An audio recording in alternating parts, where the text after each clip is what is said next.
मी प्राध्यापक आहे. शिवाजी विद्यापीठामध्ये मी प्रोफेसर म्हणून रिटायर झालो. तदनंतर मी UGC BSR फॅकल्टी फेलो, नंतर इन्सा सिनियर सायंटिस्ट आणि आत्तासुद्धा मी इन्सा ऑनररी सायंटिस्ट म्हणून शिवाजी विद्यापीठात रिटायरमेंटनंतर गेली 10 वर्ष काम करतो. तर माझा विषय आहे तो बॉटनी. आता बॉटनी हा विषय इतरांना, बऱ्याच लोकांना काय माहिती, त्याचं महत्त्व काय. बॉटनी हा विषय किंवा वनस्पतीशास्त्र असं त्याला म्हणतात, वनस्पतींचा अभ्यास. मित्र, ज्यावेळेला तुम्ही हे पाहाल, आज टेक्नॉलॉजीमध्ये सगळे लोक आहेत, मोठमोठी टेक्नॉलॉजी, मोठमोठ्या गोष्टी करतायत, विमानात बसायचं, मोटरवायत बसायचं, सगळे एन्जॉयमेंट आहेत. आणि जीवनामध्ये मानवाचं खरं भांडवल काय, असं मी स्वतःला ज्यावेळेला माझे केस पांढरे झाले आणि रिटायर झालं त्या दिवशी विचारलं, मानवाचा खरं सुख लपलं आहे कशात, खरं सुख. आता मी तुम्हालाच प्रश्न विचारतो, समजा तुम्ही दिवसभर किंवा 15-20 दिवस उपाशी आहे, कॅन यू एन्जॉय एनिथिंग? काय तुम्ही पृथ्वी तलावरचा आनंद घेऊ शकता का? काही देऊ द्या तुम्हाला, मोटर बाईक द्या, विमान द्या, करू शकता उपाशी पोटी? मग मला अन्न खावं लागेल. ओके, या जगात एकच शास्त्रज्ञ आहे, तो म्हणजे वनस्पती, जो फक्त मानवालाच नव्हे, अख्ख्या ॲनिमल, प्राणी जगताला अन्न पुरवणारा अन्नदाता आहे. मानवानं कितीही प्रगती केली तरी आजपर्यंत अन्न लॅबॉरेटरी तयार करता आलं नाही. त्याच्यातच हे तुम्ही जे उभं राहिलं, हे पान किती साधी मेकॅनिझम आहे बघा.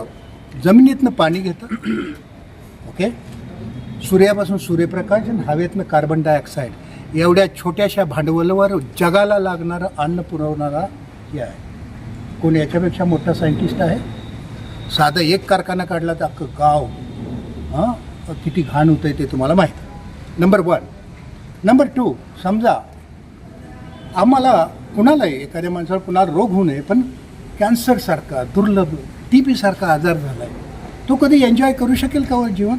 काही द्या त्याला, पंतप्रधान बनवा किंवा करोडो रुपये द्या, विथ TB मला कशात आनंद मिळेल का? TB नाही का, ज्यावेळेला आजारी आहे, काही असू द्या, कशातही. सो मला माझं शरीर सुदृढ पाहिजे, हे तर मान्य आहे तुम्हाला. सुदृढ प्रकृती. आजपर्यंत मानवाच्या उत्पत्तीपासून जेवढे आजार झाले त्या सगळ्या आजारावर औषधं वनस्पतीतून आलेत. मान्य आहे का नाही तुम्हाला?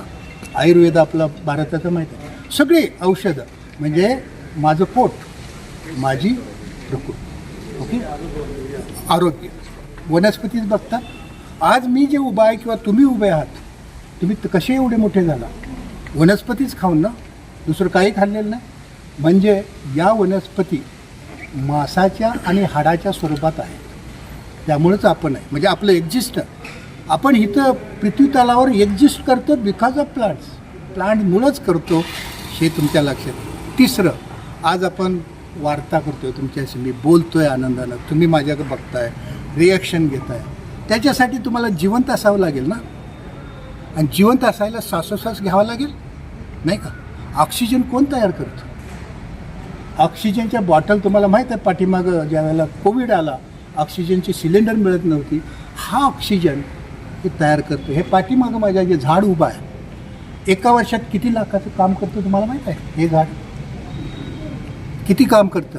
तुमची फळं बिळं सोडून द्या, एका वर्षात 2 लाख रुपयाच्या इकॉलॉजिकल सर्व्हिसेस हे देत असते. 2 लाख. बऱ्याच माणसाचा पगार 1 लाख नाही वर्षाचा, 10,000 पगार. हे झाड, प्रत्येक झाड, तुम्ही जर जीवनात एक झाड लावलं आणि ते जर 100 वर्ष जगलं तर तुम्ही 2 करोड रुपयाचं काम या पृथ्वी मातेसाठी आणि या समाजासाठी केलं असं मी मानतो. त्यामुळं वृक्ष लागवड अतिशय गरजेची आहे. आणि आता क्लायमेट चेंज आहे, जगामध्ये जे प्रॉब्लेम आहेत तुमचे, बघा जगामध्ये जे प्रॉब्लेम आहेत, काय हो तुमच्याकडं ह्याला सोल्युशन आहे? क्लायमेट चेंजला. कार्बन वाढला आहे, काय करायचं, कसा आणायचा खाली? आहे का कुठली टेक्नॉलॉजी? तुम्ही सर्वसामान्य हे आहे की सायन्स आहे का टेक्नॉलॉजी की ज्यानं कार्बन डायऑक्साईड खाली आणू शकतो? एकच शास्त्रज्ञ आहे जो कार्बन डाय फिक्स करून लाकडात जमा करतो आणि त्याच्यामुळे कार्बनची लेवल सारखी राहते. तो आहे प्लॅन. म्हणजे इव्हन कार्बन लेवल कमी आणायची असेल, टेम्परेचर कमी असेल, तर तुम्हाला काय करावं लागणार? कुठली टेक्नॉलॉजी कारखाना नाही करणार, झाडं लावा. ही जी मोहीम घेतल्या सगळीकडे झाडं लावायची, ती का? तर हा हवेतला कार्बन कमी करेल. कार्बन कमी झाला की टेम्परेचरही कमी होईल, कारण तो अब्सॉर्ब करतो सनलाईट. नंबर 1. नंबर 2, ओके, आपली जनता सतत वाढत्या आहे का नाही? वाढत्या का नाही? मग या जनतेला अन्न पुरवठा करायचा आहे तुम्हाला. काय करणार तुम्ही? परत तुम्हाला वनस्पतीकच जावं लागेल. म्हणजे येणारी फूड सिक्युरिटी, ज्याला असा मोठा शब्द वापरला जातो, फूड सिक्युरिटी कशी देणार तुम्ही? परत वनस्पतीच तुमच्या शिकायला येणार आहे मदतीला. हेल्थ केअर, मेडिसिन्स, अगेन वनस्पतीच. तदनंतर पोल्युशन कंट्रोल. आता तुम्हाला आले ना बायो फर्टिलायझर्स, ऐकले? ऑर्गॅनिक फार्मिंग आता ऐकायला लागलो आपण, नाही का? Bio insecticides. बायो म्हणजे काय?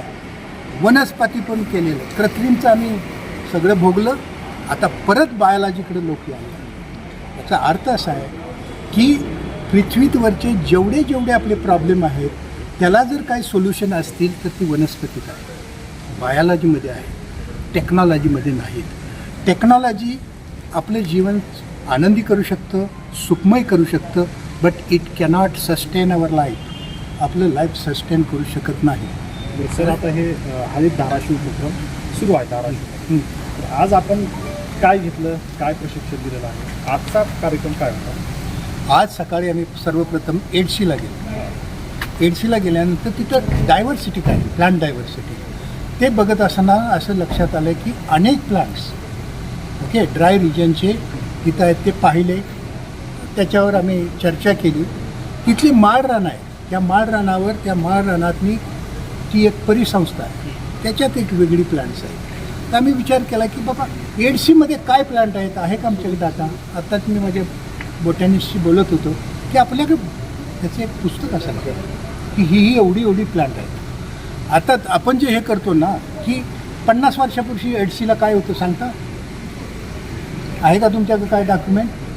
मग काय केलं आहे आम्ही?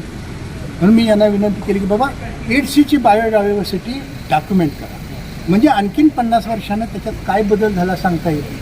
काय बदल झाले आपल्याला माहीत आहे? नाही. दुसरं, तिथं तो जो हे गार्ड आहे, फॉरेस्ट गार्ड, त्यानं मला वनस्पतीबद्दल काय मेडिसिनल व्हॅल्यूज सांगितले. सर हे आहे, हे आहे. त्यावेळेला असं लक्षात आलं की ते जे ज्ञान आहे, ट्रॅडिशनल नॉलेज, ते सायंटिफिकली डॉक्युमेंटेडच नाही. हे डॉक्युमेंट व्हायला पाहिजे. दुसरी गोष्ट, तिथं काय करताय? सलाई हे असतं ना, काय म्हणतात, गम, सलाई गम. परत दुसरं एक झाड आहे, तुम्हाला सांगायचं काय त्याचं नाव? पांढरी भुताचं झाड, भुतिया, हां, स्टर्क्युलिया युरियस. त्याच्यापासून करया गम निघतो. त्याची किंमत 1000 रुपये किलो आहे. तो बाहेरच्या देशात जातो मेडिसिन. असं मी त्या वनस्पतीवर हजारो गोष्टी सांगत बसेन, पण त्यांच्याकडून मी हे लक्षात आलं की लोकांच्याकडं, तुमच्या वैद्यांच्याकडं बरंच ज्ञान आहे. कुठं आपल्याकडे संग्रहित केलं आहे आपण? बाकीच्या सगळ्या बातम्या वगैरे सगळे येतात, परंतु हे ज्ञान त्या वैद्याकडे जाऊन, बाबा हे झाड कशावर वापरतोस, कसं वापरतोस, कदाचित सांगेल नाही सांगेल, आपण डॉक्युमेंट केलं. हे माझा प्रश्न तुम्हाला आहे, तुम्ही डॉक्युमेंट करता ना. आम्ही जाऊन डॉक्युमेंट आम्ही लिहितो, प्रबंध लिहितो, करतो. बरं, मग त्या एडशीच्या भागात किंवा या भागात कुठली झाडं सूट होती? ओके, मग आपल्या फार्मरचं किंवा शेतकऱ्याचं उत्पादन कसं वाढता येईल, इकॉनॉमिकली कुठले ट्रीज लावता येतील, याच्यावर विचार करत होता. म्हणजे काय झाडं लावता येतील, काय इंट्रोड्यूस करता येतील, काय विद्यार्थ्यांच्यासाठी लावता येतील, जेणेकरून त्यांचा अभ्यास, म्हणजे एज्युकेशन जे आहे, एज्युकेशन हा सगळ्यात समाजाचा महत्त्वाचा कॉम्पोनंट. तुम्हाला माहीत आहे, मी असं एक वाक्य वापरतो, education is a backbone of the country. पाठीचा कणा जर असेल तर एज्युकेशन आहे. या संस्था ह्या मुलांना शिकवतात, ओके, ट्रेन करतात, डॉक्टर, इंजिनियर, काय असेल ते, आहे का नाही, वेगवेगळ्या ह्याच्यात वेगवेगळ्या सब्जेक्ट, आणि तेच देशासाठी काम करतात ना. ट्रेंड मॅनपॉवर कुठं तयार होते? Colleges, universities and schools. आणि सर मागच्या वर्षी हरित धाराशिव उपक्रमामध्ये हं. शिंगोली या ठिकाणी मियावाकी लागवड प्लांटेशन केलेली आहे. केलं. हां. तर त्याला तुम्ही भेट दिली. हो, जाऊन आलो. काय तुमचं अनुमान आहे शास्त्रज्ञ म्हणून सांगा, ही झाडं जी लावलेली आहेत ते आज कशा अवस्थेत आहेत, तुम्ही समाधानी आहात? एक गोष्ट, Miyawaki plantation dense plantation, it is a dense plantation. त्याच्यात अनेक म्हणजे काही लोक पॉझिटिव्ह लिहितात, काही निगेटिव्ह लिहितात. आणि हे तर आपला कार्यक्रमच आहे की तुम्ही असं केलं, इकडं का गेला, दुसऱ्या महिन्यात तिकडं का गेला, म्हणजे असं असतं. Miyawaki plantation is a dense plantation.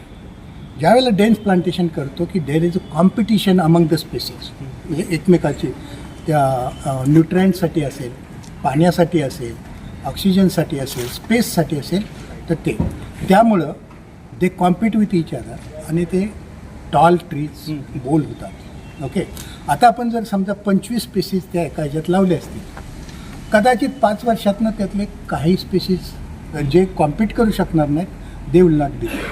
पण डेफिनेटली 10 वर्षांनी तिथं तुम्हाला फॉरेस्ट दिसेल आणि ज्याच्याकडून तुम्ही समजाल की हे ट्री इथं सूट होतं, that is a Miyawaki plantation. Okay, disadvantage काय त्याच्यात असं तुम्ही विचारा. डिसॲडव्हान्टेज कारण बऱ्याच ठिकाणी स्पेस इज अ प्रॉब्लेम, नाही का. तुम्ही जर 15-20 फुटावर झाड घेतलं तर ती सगळी झाडं लावायला किती लागेल, नाही. That will be dense forest. आणि मी ह्याला जाऊन पाहिलं होतं बाबा आमटेच्या तिथं, ते मियावाकी फॉरेस्ट जे मी पाहिलं, it is growing very well. Okay, आणि doing very well as a बॉटॅनिस्ट.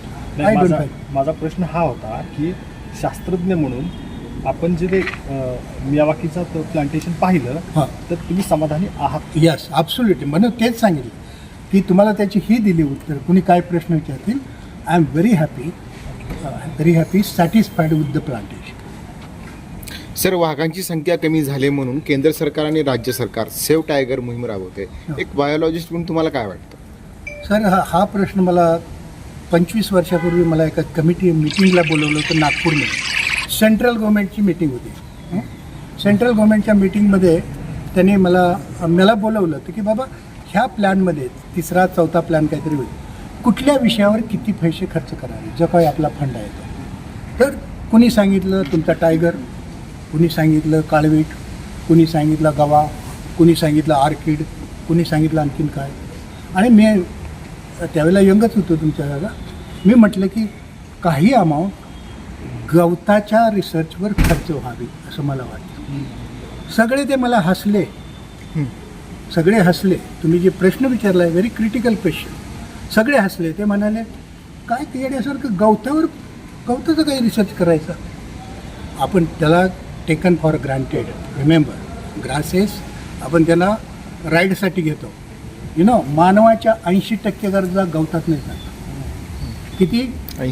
80%. राहिलेले 20% बाकीच्या सगळ्यात नाही. गवतं कमी आहे. गवतं कधी तुम्हाला सुंदर दिसले? तुम्ही मटण खाता, दूध पिता, आईस्क्रीम खाता, ओके, चप्पल पायात घालता, ऑल आर ग्रास प्रॉडक्ट्स. कधी विचार केला? गाई म्हैशी घे, बाकीचं सगळं अन्न बिन्न ते सोडा. गवतं जी माळावर वाढतात, जिथं गवतं आहे तिथं सॉईल इरोजन होत नाही. तुम्ही जर पैसे देऊन ते सॉईल इरोजन थांबवायचं असेल तर करोडो रुपये खर्च होतील. गवतं हे कॉन्झर्वेशन करतं, सायकलिंग. दुसरी गोष्ट, ग्रासलँड्स ही breeding centres, birds, reptiles, snakes, insects, breeding grounds मी म्हणतो आहे. बायोडायव्हर्सिटी वाचवायची आहे ना, का नुसतं आपल्याला पाहिजे तेवढं वाचवायचं आहे. मग grasslands play major role in conserving biodiversity, total biodiversity. पक्ष्यांची घरटी जाऊन बघा, मोजा, सगळ्यांची घरटं गवताची आहेत. त्याचं महत्त्व कमी आहे का? ती घरटी न करता आली नाहीत, गवतं नसली तर ते काय करते, होतील का त्यांना पिल्लं? म्हणजे गवताचा रोल मोठा आहे. त्यावेळेला मी त्यांना म्हटलं होतं की गवतावर रिसर्च करा. कोणतरी मला हसलं आणि मग माझं डोकं सणकलं. त्यांना सांगितलं तुम्हाला वाघ वाचवायचं ना,